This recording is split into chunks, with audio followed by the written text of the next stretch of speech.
Good morrow, scholars. Welcome back to Blood of the Dead. Sorry I didn't upload anything yesterday. I finished reading The Deathly Hallows yesterday, and I kind of lost track of time. I didn't realize how late it had gotten, and by then I was too depressed to do anything, so I just went to sleep. Anyway, so I'm going to go ahead and upload them today. Get out of here. Sorry. Ow, my ears. Something for Skype popped up for some reason. Anyway, we are in chapter 22, The Bridge, page 143.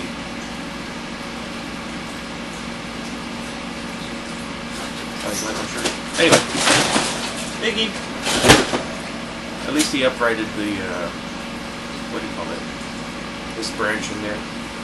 Hey, Des, wait up, Billy called for him. She didn't like the way her words came out all muddled and fat, thanks to her sore tongue. He kept on walking and only stopped when she caught up to him. Hey, didn't you hear us? She said. What? You guys called me? He said. Yeah, like 100 times. You deaf? No, I hear just fine, thanks. As if you couldn't hear us. Well, sometimes people don't hear each other, all right? She rolled her eyes. She knew what he was driving at. Her and Joe not hearing him when he called after them while they walked along the river. And to think she was going to give him a hug, glad that he was okay. Not anymore. And he didn't even ask about the blood on her mouth for one. She sounded so funny. Joe came up to them, gun still drawn. He cocked the hammer. Des's eyes landed straight on the large pistol. For a second there, Billy thought Joe was going to shoot him. I found the bridge, Des said, thumbing over his shoulder. Now let's get over it, Joe said, unmoving. He remained planted there until Des finally turned around and took the lead. Billy wasn't sure if she should walk beside Des or hang back with Joe or just stroll somewhere in the middle between them. She opted for the latter.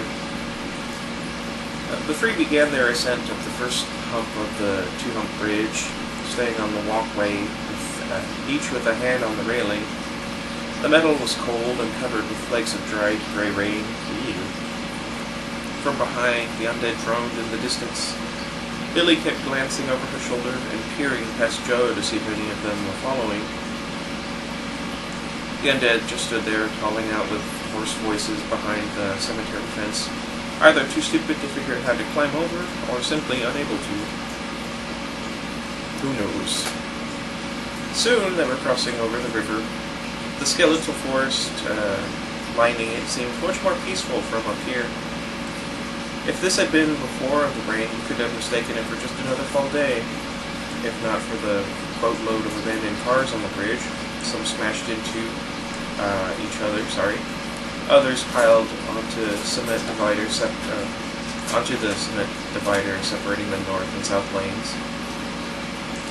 A few others smashed into the railings on either side. At one point they came up to a car that sat with its hood smashed against the railing at a 45-degree angle, and its front end jammed into where the railing met the walkway. The railing having stopped it from flipping over the edge. They walked around it.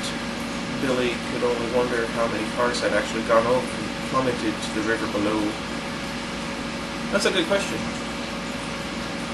Kind of depressing.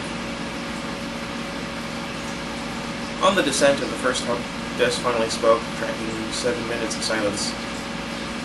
What are we going to do when we get downtown? Billy didn't know, and she wasn't sure Joe did either. Not specifically, anyway. He also didn't reply. I said, what are we? Des began. Joe cut him off. Not sure. They crossed the little valley in between the two humps of the bridge and rounded a transit that tipped over onto its side. Oh my. Billy doubted anybody was left within, and she saw the ring of glass bordering the vehicle. She knew that it was empty, and whoever was within had smashed their way out. The bloodstains on the pavement suggested either these folks had been killed or had been caught in the rain and were transformed. They began ascending the next hump. How can you not know? Des said. Joe didn't reply. Aren't you supposed to be the guy with the plan? Does he have to keep it up? What's with the jerk change all of a sudden? Billy wondered. That is a good question. Do you see what I mean about, like, making pointless drama? I think my allergies are acting up. My voice sounds different. Joe will probably tell us when we get there, she said, trying to reassure him. Isn't that right, Joe? More or less, he said from behind. What does that mean? Des asked. It means just what Billy said. I'll tell you once we get there. Why not now? Do you not know? What's your problem, Des? You've been nothing but a... Oh, like you're one to talk. I didn't even finish. I have no idea who's talking to whom. Like you needed to. What were you going to say? I've been nothing but a jerk? Yeah, since we hooked up by the river. See, called you on it, didn't I? I have no idea who's talking to him. They were hitting the apex of the hump. Joe stormed past Billy and grabbed Des by the collar of his shirt and shoved him against the railing. Joe, don't, she said. Oh no. The guy had Des bent over backward on the railing so far that she thought his body would snap. Des's eyes darted between Joe's and the ground several stories below. Joe still had his gun in his hand, and Billy wasn't sure if he realized it or not. If that thing accidentally went off. You want to settle this now? Joe said. Des spat in his face. See, Joe was...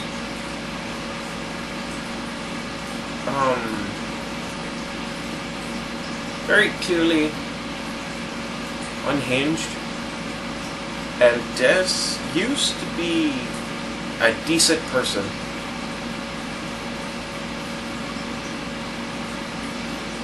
With a violent jerk, Joe yanked on Des's collar, then with a mighty heave slapped his shoulder blades against the metal railing.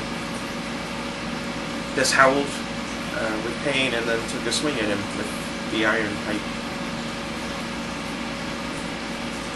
Joe's shoulder rocked in its socket as the metal crashed into the bone. His left arm immediately went numb, leaving only his gun-filled right hand available. He aimed it toward Des's head. Go on, coward, Des screamed. Want to cap me? Go right ahead. Got nothing to live for, anyway. I have no idea what is going on with him. What? He kept the shot squarely lined up. All it would take would be a simple squeeze of the trigger and a 1-inch round hole would materialize between Des's eyes. Joe, stop it! Put the gun down! Billy screamed. Why should I? He'll only get us killed. Look what he's done so far. The iron pipe was suddenly in the air, and then Joe felt as if his fingers had been torn off right along with the gun from his hand. He had to double check just to make sure. They were still attached, but there was no feeling in them. Des screamed as he came in with another swipe of pipe. That sounds funny. Joe ducked and the pipe smacked into the concrete next to his leg with a dull metallic clunk. His boot was in the air and he kicked Des in the gut. The guy doubled over, wheezing and pawing at the air in front of his mouth, as if trying to scoop in a handful after handful of sweet air. He could barely be heard between panicky moans. I can't breathe. I've had that happen a couple of times. It's not fun. Fingers tingling, Joe forced them to curl into his palm. His fist was weak, but he didn't care. He sent an uppercut flying into Des's chin. The young man jerked backward and flipped over, lying backward on the pavement, the rear of his head smacking on the ground. He didn't move. Joe searched for his gun. It wasn't on the ground. Goodbye, Joe, Billy said. She cocked the hammer. They were this close. Chapter 23. Just leave me alone. August sat up, waking to the dark. He was back in the vault and had gone down for a nap after scouting the square some more. A chill swept through him, his sweat-soaked clothes clinging to his body. He remembered what he dreamed about. His family. It had been Christmas and all of them were there. Eleanor, Jonathan, Lydia, David, and Jan. The kids, John Jr., Bella, Finch, Katie, and Stuart. His wife had served the turkey. He stood from the table, unset the car, about to deliver the story of Christ's birth. As he did so when, after he pulled off the lid of the turkey roaster, instead of a big, juicy, fat, old bird, there was his own zombified head, bloated, with oily gray skin staring up at him with those awful white eyes. His family was gone from the table when he went to tell them what was in the roaster, each suddenly at his side as if materializing out of thin air, all dead, all undead, with clawing hands. August tried to ward them off with the electronic cutter, but Eleanor got to him first, grabbed the hand with the cutter and bit into it, tearing off first one finger, then another, picking it clean like a turkey bone. Ugh. That sounds gruesome. Screaming, August shouted at his own head and the roaster to help him. That sounds odd. The dead head's jaw popped open, winky teeth sharper than razor blades shot out from its face and lashed onto his throat. They tore out his jugular in a blaze of pain, and instead of dropping dead like he expected, August was suddenly on his back on the floor beside the table, his family tearing the limbs from his body, chowing down, blood and ligaments dripping off their chins. He couldn't move, and only awoke just as his wife bent at the waist to give him a kiss, her hot breath foul and filled with maggots. Oh, that's disgusting. I wish I hadn't eaten. I'm kind of squeamish, if you couldn't already tell. Where was it? Oh, alone in the dark, August hugged the rifle to himself, then, as if discovering the instrument of death anew, tossed it to the side. He had killed his family. He had to, but he still killed them. How much longer? He whispered. Head throbbing, 1,000 voices filling his brain and calling him a murderer, he lay back down, hugging himself. Just leave me alone. Poor old man. Chapter 24. The look of concentration behind Billy's icy blue eyes made Joe shudder. She wasn't kidding. He had just dropped her best friend. No one in the right mind would stand for that.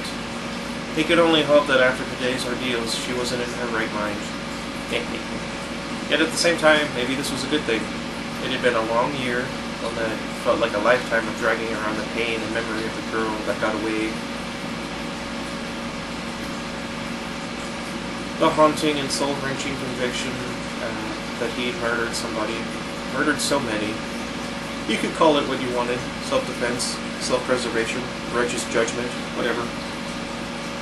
Still, death was death, and who was he to administer it? Maybe a bullet to the brain or heart would finally cure him of the pain he was so sick and tired of carrying around. Maybe finally, he could let April go, because death was the only way he would be able to let her go. But you don't live in a world where the dead stay dead and come back. If it rains again, or if one of the creatures starts gnawing on you. He eyed Billy squarely. She didn't flinch.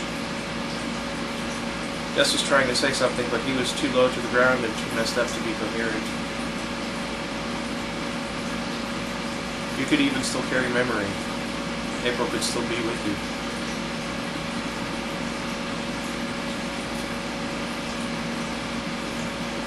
Huh. That's an interesting thought, if the zombies have some sort of remnant of who they were. Do you really want to kill me, Billy? He asked her. The statement must have hit her like an arrow laced with realization, because her eyes glazed over. If you want to, you can, he said. You deserve it, she said, voice curt yet at the same time uncertain. Or, you're a murderer. You were trying to kill Des. Des was going to kill me, he said. She didn't reply to that. He took a step toward her. To be fair, he raised the gun to kill him first. "Don't move," she said, and aimed the barrel of the X09 squarely at his head.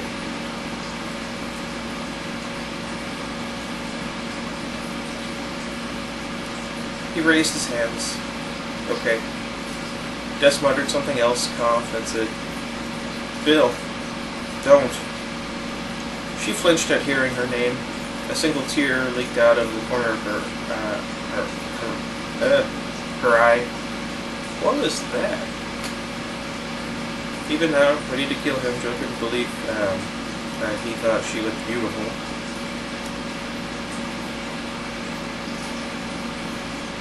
"Stop it," he told himself. "Don't let her take you." What?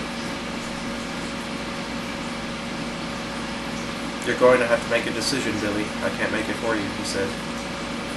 She sniffled, and pulled the trigger. Boom. Air whisked past his face, and then instantly after a jolt shot him when the car some 20 feet away blasted into the air. A flame then came crashing down with a shrill metallic bang. Every car is a Pinto. Billy stood there, mouth hanging open. Joe took 2 quick steps up to her, wrapped his hands around hers, grabbing the gun by the handle, pointing it upward. "Give me that." He yanked it away and clicked the hammer back up so another shot wouldn't go off. Billy turned and put her face in her hands, sobbing. Des exhaled what sounded like a breath of relief. Joe went over and stood over him. "Are we done?" Des nodded. "Then let's get moving. We'll probably be here any moment." When Joe and the others made the descent down the second hump of the Disraeli overpass, he opted to take the lead, X09 ready, the other 2 single file behind him. He toyed with the idea of Des leading the way and acting as a body shield should any more zombies show up, but he knew these streets and preferred to take the responsibility upon himself. Downtown was his home. Its streets were where he used to spend hours just walking and thinking and dreaming up comic tales in his old life. He used to live out here.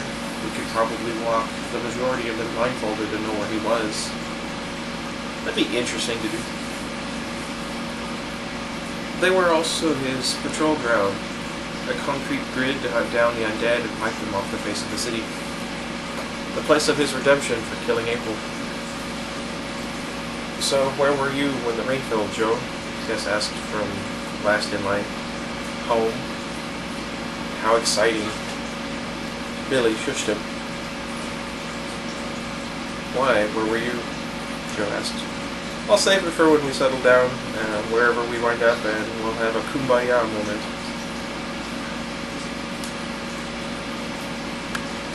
Looking forward to it, he thought. As they approached the intersection of Logan, Lily, and the Disraeli Freeway, Joe wondered what would be the best route to take. Route? I don't know what I did. Go left, and they'd wind up behind the museum, concert hall, and the old buildings that made up one side of the Exchange District. Go straight, and they'd land on Main. There would be buildings either way, but going straight would be more out in the open and not as confined as the zigzagging route they'd have to take.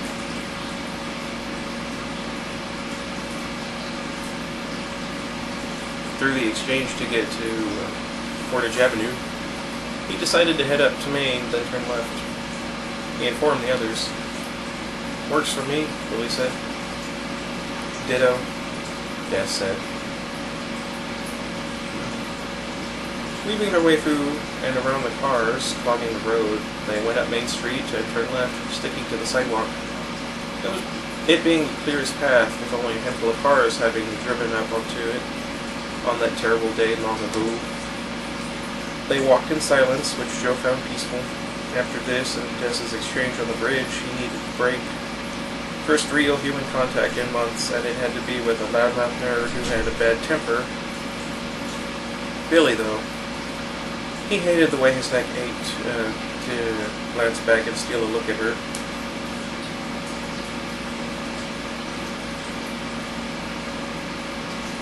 Sounds creepy. He had to keep reminding himself that the only reason he wanted to was because she reminded him of April.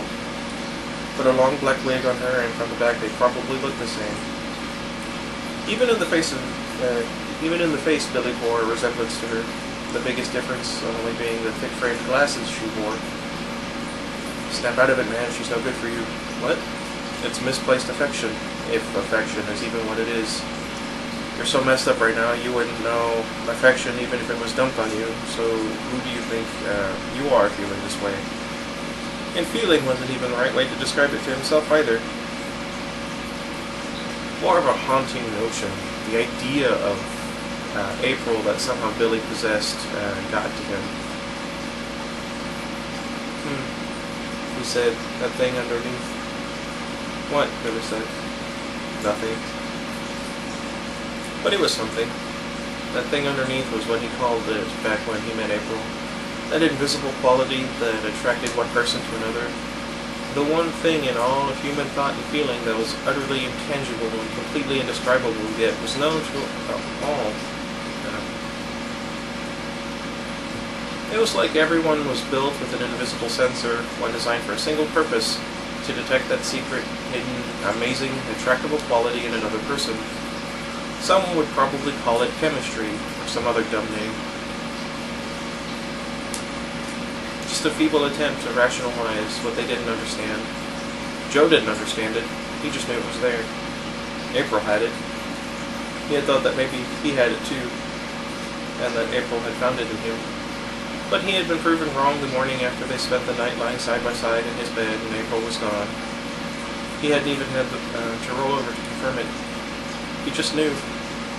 She had left a note when explaining she had some things to work out, but she'd never forget him. So lost in his reverie, it took several pokes from Billy from behind to catch his attention. What? He said. Over there. Her figure pointed over his shoulder to the staggering corpses walking along the front steps of the Centennial Concert Hall. 3 stopped. Des drew out the iron pipe. The 4 undead moved down the steps with much more control than Joe thought them capable of. There was purpose in their stride. Even from across the street, the hatred in their dull white eyes was apparent. 4 men, 2 middle-aged, 2 younger, all dead for so long that their skin was completely gray, blotched with brown spots, eyes fully sunken in their sockets save for those awful whites. Where was it?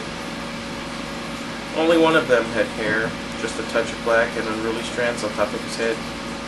Once at the bottom of the steps, the undead locked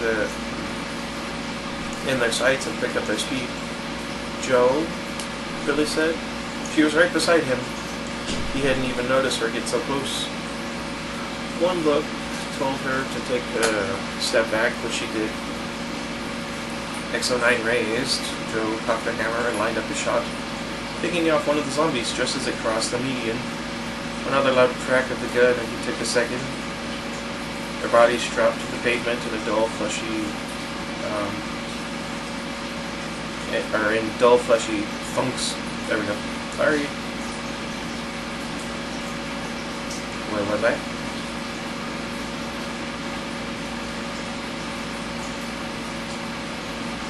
Black blood oozing from their skulls. I don't know what's wrong with me today. Des had the iron pipe raised like a baseball bat. Billy took a few steps backward. Would that be sexist? The remaining 2 zombies ran for them. One for Billy, one for Des. Pulling down the hammer, he took aim and blasted the forehead out of the skull of the one coming for Billy. Des wound up like a star hitter, ready to sink the pipe deep into the last zombie's brain. Bang! The corpse dropped before Des could take a swing. Hey, Des said, whining. Joe just winked at him, turned, and continued down the street. You know, you should really get a silencer or something for that thing, Joe said. What? Billy said to Joe. There we go. He didn't reply. Don't you think its noise will attract them?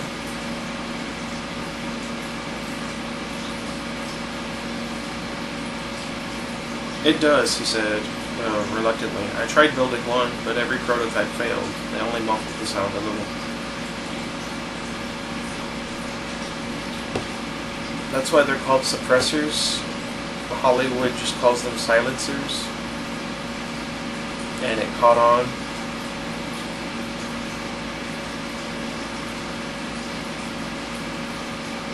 So you can build a gun, but something like a muffler is difficult. She was obviously busting his chops, but Joe didn't care for it. Not now. Not after I killed. You should look into that online if you ever find a working computer that's hooked up to the net, she said. Yeah, he said flatly. Des hadn't said a word since that last kill. He was obviously pouting, but Joe wouldn't give him the satisfaction of it actually working by saying anything. The three reached Portage in Maine. They stopped, scanned the streets for the undead, and, with the coast clear, took a breather. So here we are, Billy said after a few moments. Joe nodded, not feeling like speaking. The empty buildings, The buildings were empty, there we go, with no sign of life in their windows. Empty cars, okay, that's what happened. Littered the street like trash from an enormous garbage can. Sorry. Many of the buildings had their windows smashed, especially on the lower levels, except for the Richardson building. What is going on? Which had its lower windows covered in blood, and a few corpses lining the lower windows like a cheap ledge. Across the way, through the dark lower windows of the Scotia Bank building, the silhouettes of the dead were like paper cutouts piled 4 or 5 high. The ever-present gray clouds hung thick overhead. Their very presence seemed to muffle any and all sound. The brown blotches that weaved their way in and around the clouds looked extra ominous today. This wasn't the Winnipeg Joe knew. Though he'd seen it torn apart like this before, it was still new every time he laid his eyes on it. This place, the center of downtown, was meant to be a hub for life. It was one of the most famous landmarks in Canada. They're in Canada? I wouldn't know. I have no idea whatsoever. It was the very symbol of downtown Winnipeg, and the one place people usually offered as a starting point when giving directions on how to get from point A to point B. Now it was dead. The building stained with that pukey gray crud that came with the rain, each one appearing 100 years older than what it actually was. Traffic lights hung limp off their metal poles like dead fish off of a fishing rod. The street lamps, some with broken bulbs, hadn't been on since shortly after the rain fell. So sad, isn't it? Billy said softly. Yeah, it ain't what it used to be, that's for sure, Joe said. To be honest, Des began, I didn't expect it to last this long. What do you mean? Billy asked. He drew near to her. After the rain, I thought for sure the boys in green, the military, I mean, would have come and just bombed it or something, you know, to get rid of as many of the undead and go as they could. The zombies used to be like a swarm down here. I doubt they could have bombed downtown even if they wanted to, Billy said. Canada's army's more like a few ticked-off guys wielding hockey sticks than actual soldiers.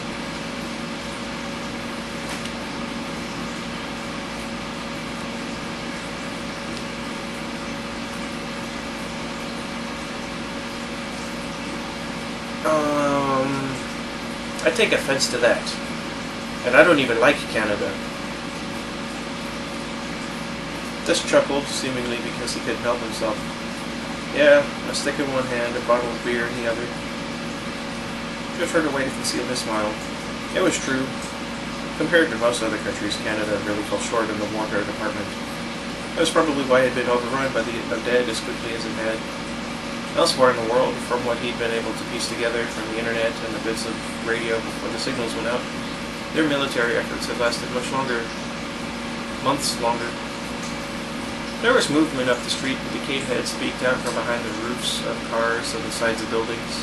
At first, only a few, but with each second that passed, the number seemed to double. They're here, Joe said. I thought they were supposed to be gone, Billy said. Me too, Des said. pipe already held tight in both hands, ready to roll. Joe reloaded the XO9, pulled the hammer down, and kissed the barrel. Follow me. He meant to take them to the left, further down Main, but had to stop when more of the undead came up from behind the cars. Was it an ambush? It seemed like it. Some kind of surprise attack. But there was no way the undead would have known they were coming. This way, Billy said, pointing back the way they came. All three stopped running after a few steps when more ambling corpses came out of the side streets and from behind the crashed cars. They snuck up on us, Joe thought. That would mean that they can think, as an afterthought, or maybe just some of them. They backed up to the front doors of the Richardson building. The undead drew closer. Okie dokie. Well, that was a little bit longer than I thought it was going to be, but not quite as long as the chapter I was hoping it would be. Oh well. Turtles, they're silly. Again, sorry about not uploading anything yesterday. I was going to when I was done, and then I just didn't. Not itchy. So, let's see. I guess the same questions apply. What would you do differently? How would you react in this situation? How do you feel about Canada's military? Anyway, let me know down in the comments, and until next time, goodbye everybody. And hopefully next time will be right after this. For me, and I guess technically for you, because I upload this when I'm done with the other one, and upload both. Never mind.